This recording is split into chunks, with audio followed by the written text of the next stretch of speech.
I hear the narrative like, I'm not good at art, or it's silly, it's for kids. And I'm like, art and expression and creativity, look like you said, looks like so many ways. The way you dress, the way you cook, the way you decorate your home, or the way you talk, the music you listen to, everything. Another episode of the Speak Real podcast, sharing one-on-one conversations. We believe that storytelling is the best way to empower youth and give them the platform to find their voices. Presented by YouthSpeak. Youth experience, youth voice, youth empowered. Hello, everybody.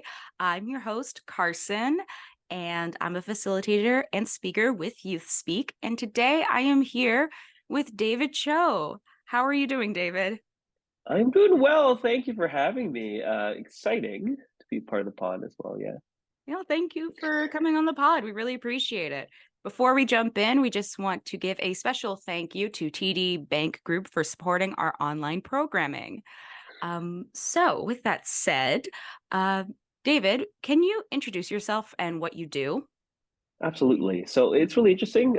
David Cho, he, him pronouns, but I like to go by Dave. I like David always feels like I'm in trouble. Like I'm always thinking like as a kid or like if I hear David, it's like you're always in trouble or something. So Dave's great. I'm an art therapist, a registered art therapist, as well as a registered psychotherapist. I always say I'm like always like a perpetual student. Like I'm always trying to learn. I come from that kind of place of like trying to learn as much as I can. I'm always learning. As well, I'm an instructor at Humber College and at the Toronto Art Therapy Institute. I do quite a bit these days. So I'm a part of a school-based art therapy program at a school in Regent Park. As well, I have a private practice and I work primarily with children, youth, and families. That's kind of been my I've done other things in the work. I worked in mental health agencies. I worked in the shelter system. I worked in different kind of settings. I think my heart has always been with children, youth, and families. So that's kind of where I am. I've landed. That's incredible. I didn't know you preferred Dave, so I'll make sure to stick with Dave. And thank you for sharing your pronouns as someone who goes by any pronouns. So what exactly is art therapy for our viewers who might not know what it is, and how does it help participants with their mental health? This is a great question. I get it quite often. And when they're like, when I tell folks that I'm like, I'm an art therapist, and they're like, what is that? So I'm like, this is kind of the answer that I landed on now, I feel like. So it combines the creative process and psychotherapy. So like we're bringing these two things together that one kind of in the same stream, right? It facilitates self-exploration, expression, understanding, knowing self, knowing how you fit into the world, everything around identity. We're using imagery, we're using different art materials, color, shapes, all part of this like creative therapeutic process.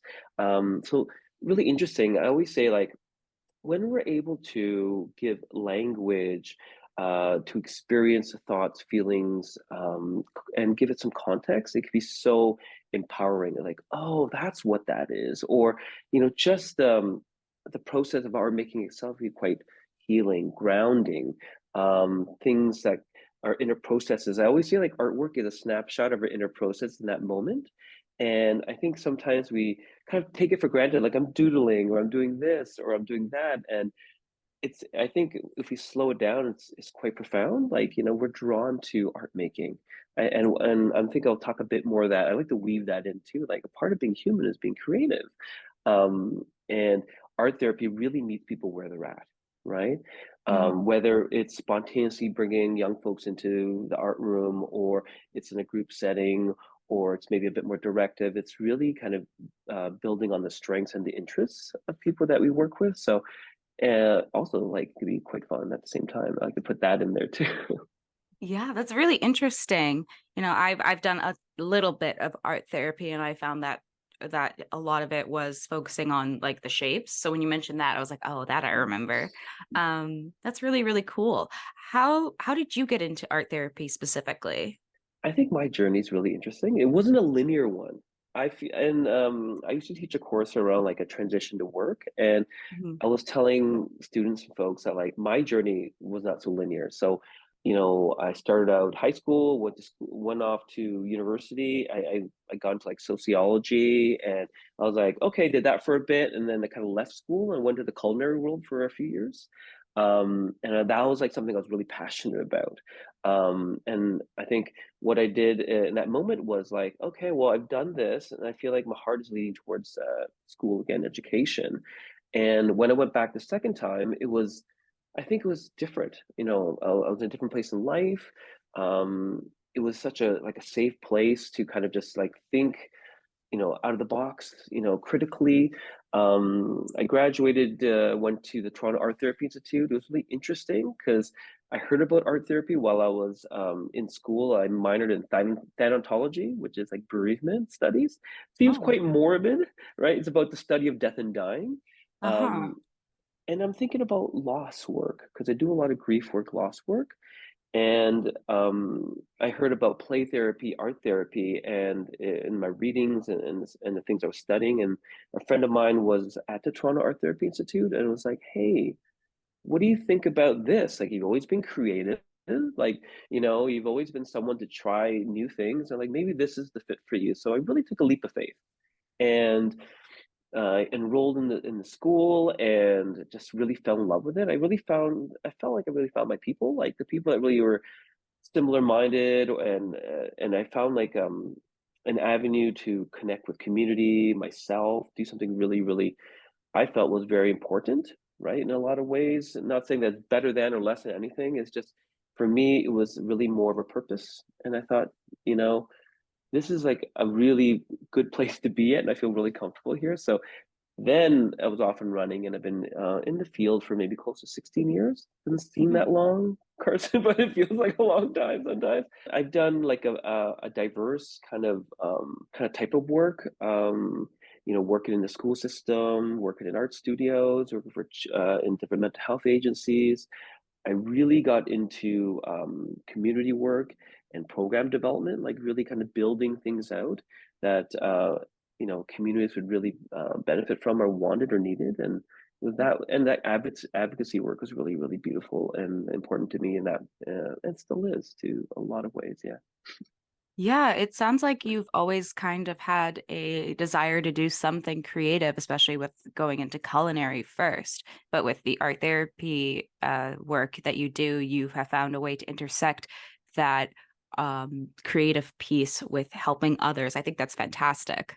Yeah, and Um, it's interesting because like how do I love the intersection part that you said? Like how do we the things that we're passionate about, how they intersect, whether it's cooking or, movement or whatever that is. And I'm really now like working with a trauma-informed yoga therapist and kind of bridging also like yoga practice as well as art therapy. Is something that's like I kind of geek out about.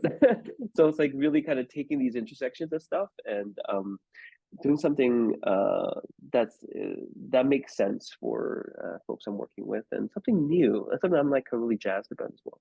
that's really, really great. I'm curious, what's your favorite art therapy exercise to do with participants, and why is it your favorite? That's a really good one, and I have so many kind of in the back of my head, Carson. But I'm like, what I'm really kind of really like into these days is bilateral, like kind of like art intervention for stimulation. So Mm, using both hands, creating artwork, whether it's breath work where we draw our breath or other things, because it's really interesting. Because once we use both hands, like we're used to using our dominant hand, right? I'm right. right-handed, so like everything's right-handed, right? But Me when too. we start to use, yeah, and when we start using a non-dominant hand and in conjunction, and we're creating our work together, it's really grounding. And I feel like it also takes it feels different because now we're accessing Mm, different parts of our brain, and it kind of also kind of gets us out of our comfort zone because I'm used to doing everything with my right hand. Now I'm using my left without judgment because it's like, oh, it's gonna look a certain way. It's not my dominant hand, so it's like let's get past that, like aesthetics wise, and more about the experience and process. And I think that's why I'm really into that now. It may shift tomorrow or next week, but that's really what I'm about right now. that's really cool. As a creative person myself, like my favorite art forms change, or favorite medium Mm. changes very frequently. So I get that. I really do. That's really cool. And it makes me think of the quote by Bob Ross where it's like, it's not a mistake, it's a happy accident. I love that. I It's love so that. good. It's I love Bob Ross. um were there any struggles you had to face that led you to doing art therapy? How'd you, and if there were, how did you overcome those struggles? It's really interesting because I think about that quite often. And growing up, you know, being from a marginalized community, identifying this way, feeling othered, experiences of definitely like diagnosis of depression, anxiety, and really being a place of like isolation. And I've Mm, always leaned towards like creativity and artwork. And interesting enough, when I was younger, it was really like I didn't want to kind of show it or like I was into it. Like I was very insecure about it. And I was always doodling, always drawing, or like really kind of like experimenting with things like, these days I'm really into sewing. That's something I picked up during the pandemic. And that's what I call sewing.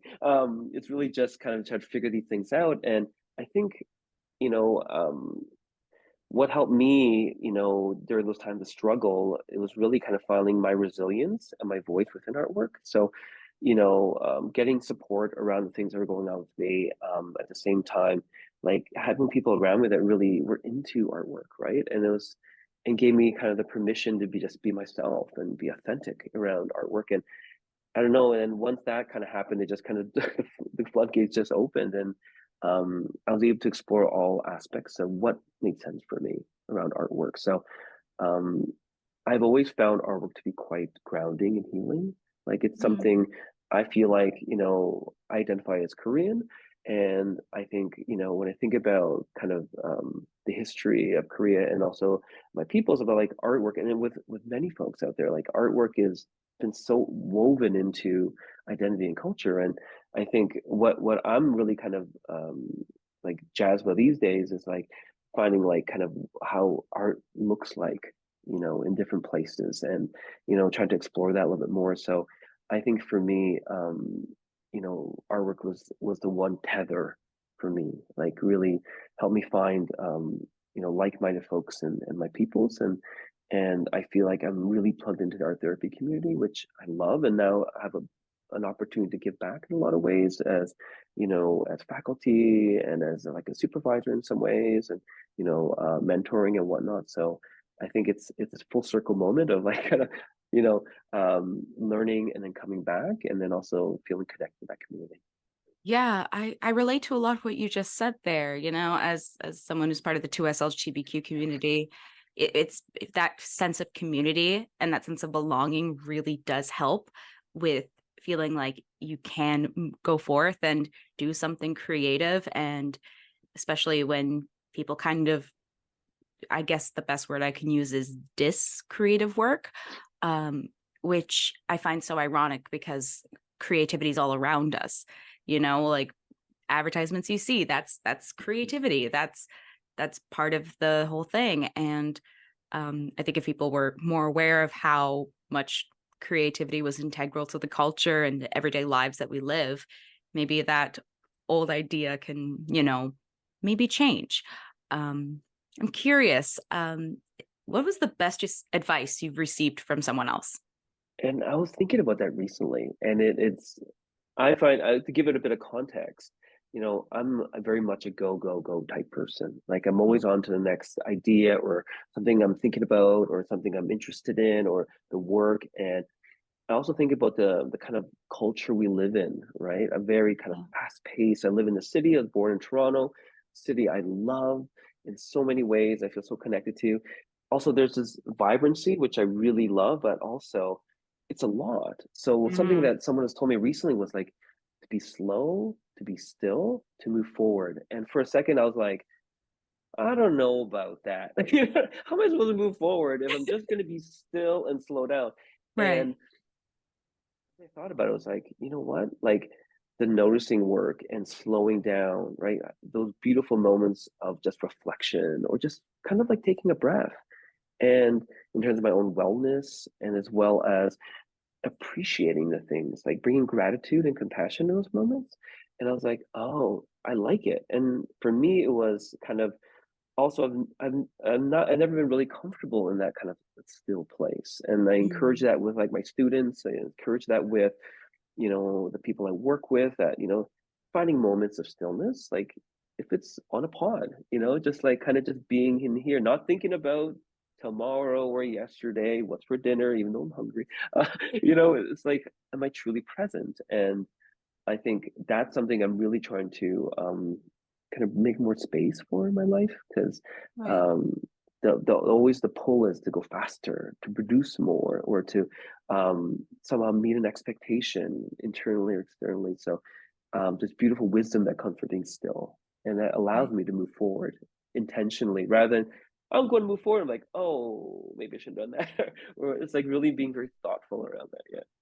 Yeah, yeah, and I was going to mention it before you brought it up yourself, but that whole piece about like taking things slow also really ties into art therapy, and Mm. how that can really help people when they're doing the creative work in art therapy to process whatever they need to process.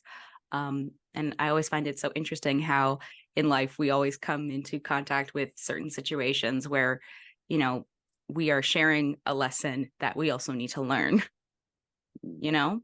And I found that to be very interesting. So thank you for sharing that. When I was going through and making these questions, this was one of the things that like really just got my interest. Um, is there an experience you had that impacted you in the work that you do, and what has it taught you? That's a really great question. And I'm thinking about an experience that's tied to work, something that happened outside of work, but really shifted the work that I do. So, um, almost 6 years ago, I had my daughter, who's lovely, amazing, amazing soul. And I think before that, I did a lot of parenting work. I worked with young folks. I worked with day treatment. I worked in the school setting, and I Mm. always loved it.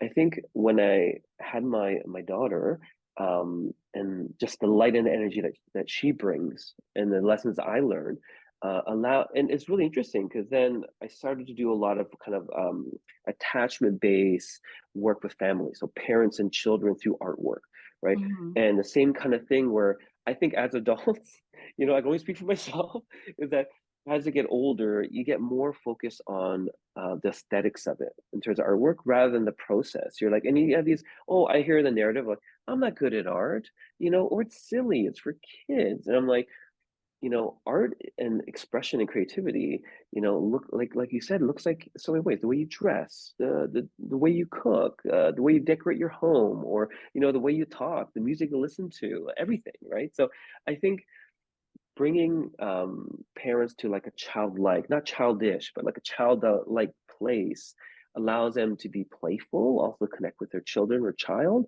And then also we're doing these beautiful reparative moments like in attachment, strengthening those bonds, allowing you to be more present, be more regulating, be more attuned to your child, right? Like Mhm. strengthening those relationships, because and using artwork in that moment where sometimes we do collaborative artwork together, or we work with watercolor and it's so unpredictable, and Yeah. sometimes you hear this thing with parents like, I can't believe it went that way, I'm frustrated. I'm like, okay, take a breath, look at Yeah. your child's totally cool with it, they're like totally playful. And I'm like, can we now take those experiences that we have within the sessions doing artwork together, and that becomes something that you carry forward in your life? So like since I guess since my child, and still to now, that's been something I'm really interested in. I'm really focusing on doing a lot more kind of attachment based, art based kind of work with families, and it's really kind of informed what I do now. And it's also taught me that, you know, it might be silly. I always say it all the time. It's like being a parent has also taught me that, you know what, I'm not as big of a deal as I thought I was. Not saying that I'm not like important or anything. It's just that taking a step to be outside of yourself and to be like, hey, I'm gonna take my stuff, put my stuff aside, and be totally present with another Mhm. person or with. And I think that was a really humbling thing. And I think I totally understand when there's some hesitancy with parents around like being childlike or playful. Like it somehow is associated with like being like childish. And I'm like, Mhm. that's how children experience the world. And if you want to get into your kid's life and see the world as they see it, let's get playful, right? And I think it's this experience of playfulness that sometimes can be something that we haven't done in a while, because we're quote unquote adults now. But it's something that I've learned that I want to incorporate in my life as well as in the work as much as I can, Mhm. and how important that is. Yeah, that is really important. I feel that way a lot because since I've been told a lot that I seem to be pretty childish or something, I feel like that's the term that gets thrown around a lot. And I'm like, "Mm, am I though? Or am I just utilizing creativity to the best of my knowledge and just trying to discover what that looks like to me as a 26-year-old adult in the world? Like my little duck photo here, Professor Quacks, right? I put it up on my fridge, and Mhm. whenever I'm in a meeting with my team, we always mention the duck, and it's like a little levity in the day. I think a lot of Mhm. times people are kind of against that idea, but what is it really doing that's bad, right? All it's doing is creating a little levity, and I think sometimes we all deserve that. Um, and you've shared so many great notes about that and tips, but I wanted to know if you had any advice to give to our viewers about starting art therapy or just therapy in general, because I think it's one thing when we are talking about the creative aspect of it, but as soon as you put therapy to it, I feel like a lot of people immediately shut down. And I think that word therapy or therapist is so loaded, right? It Hmm. has so much associations, the stigma around mental health, and also like you're seeing a therapist. And I'm like, well, a person that you kind of feel comfortable with to talk about things. And it's really interesting is that I would say for folks that are thinking about art therapy or want to go into therapy, like in terms of art therapy in general, like you can reach out to art therapy organizations, you can or reach out to art therapy schools like the Toronto Art Therapy Institute. I say like, like just to kind of like do some research, find out like kind of some agencies. Like you might say, hey, I want to know a bit more about this. Maybe like look into schools. Do you maybe kind of reach out to folks around like, do you know, okay, talk to a therapist? And it's like, you can talk to them, right? And you can also ask them questions, about kind of how the work looks like, what pulled you, what's their journey like. And I think it humanizes kind of the work, and as well as I'm a big advocate of the field in general, and as well as I'm open to any questions, if that can spread some more awareness or give you a bit more information of how that looks like. A great mentor is really great. Hmm. I've had some really great ones over the years who I value very, very much. And I think that really allowed me to kind of be like, okay, this is where I want to be at. And, no question was silly. And I would say start there. Um, you can definitely reach out and definitely find connections in those places as well. And, I think it also puts a face and humanizes the work rather than be like, there's a therapist person with a capital T, or, it's like, oh, it's Dave and he does this, that, and the other. He's also Yeah. human. Yeah, it's just Dave. It's just It's just, Dave. it's just me. It's just me. It's just Dave. It's funny that you mentioned the Toronto Arts Therapy. I was going to ask if there was any resources you can provide for people interested in art therapy. Do you think you can touch more on Toronto Art Therapy in general? Absolutely. Check out the website. Just whatever search engine you're using, Toronto Art Therapy Institute. It'll come on up. There's beautiful resources, tons of information about school, uh, faculty like myself, what we're doing. You'll see artwork. You'll see a whole bunch of things, resources there. I'm also thinking the Canadian Art Therapy Association website. Please check it out. Amazing, like just tons of information, tons of connection, as well as Ontario Art Therapy Association. And also just Google art therapy in your community and see what comes up, and see if there's any agencies doing that beautiful work as well. And also getting connected that way. But definitely Toronto Art Therapy Institute, Ontario Art Therapy Association, Canadian Art Therapy Association. Um, Reach out. There's tons of things, even just to kind of go through the website and be like, hey, this is interesting. You can get lost in it and just be like go down the rabbit hole of like learning things. And I think that's a great place to kind of start and to kind of go into as well. Yeah, that's fantastic. And the resources you just listed, I'll also make sure that they are in the description. So everyone who is watching this on YouTube can go to the description of YouTube and see the links right there to make their searching process just a little bit easier. We're facilitators. That's what we do. So we're coming close to the end of our time together. I've been really enjoying hearing your stories and your experience.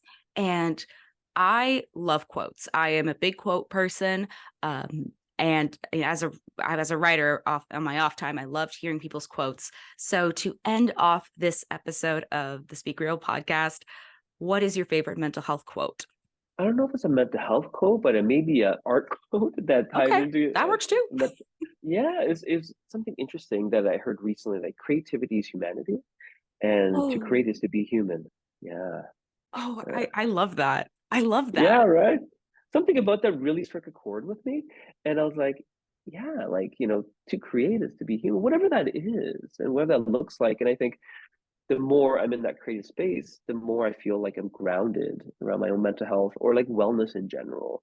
Hmm. Whether it's mental health, physical health, my spiritual health, or other health, it's you know that creativity place and being like it's quintessentially human in nature, right? And I think somehow down the road or back in the past, like there was this kind of separation that of humanness and creativity, that creativity could only look a certain way, or it's got to be like this at a certain age, or like whatever that is. And I'm like, isn't creativity just humanity? Just it's so connected. And once we embrace our creative side, or to create anything, right, whether it's a new experience, or it's artwork, or whatever that is, a new connection to someone or community, or whatever that is, like being creative is what it means to be human, right? So Yeah, that's something that really resonates with me lately. Yeah. that's so wonderful. I feel like creativity is such a cornerstone of humanity too. And when I heard you say it with that quote, it was really, it kind of just was like a light bulb moment of something that I've heard before too, that this idea that creativity goes beyond art. And it's also something that no matter where in history humans are, that's one thing that we all have in common, is that we've struggled, we've created from it, and we keep growing and changing and evolving. So I think that's a wonderful quote to leave off on. Dave, thank you so much for joining us here on the podcast. I truly appreciate it. I know the YouthSpeak team truly appreciates it. It's our first episode back in a while, and my first one officially hosting. So I'm so glad I got to do this with you. Again, a special thank you to the TD Bank Group for supporting our online programming, including this podcast and our IG Lives. And with that being said, we're going to end this recording here. I hope you all have a wonderful rest of your day, and we will see you with another episode, hopefully very soon. Bye. If you want to hear more stories, don't forget to subscribe, comment, and like. To support more youth by youth-led projects, visit us at youthspeak.ca, where you can donate and spread youth mental health awareness. YouthSpeak Performance Charity. Speak, inspire, change.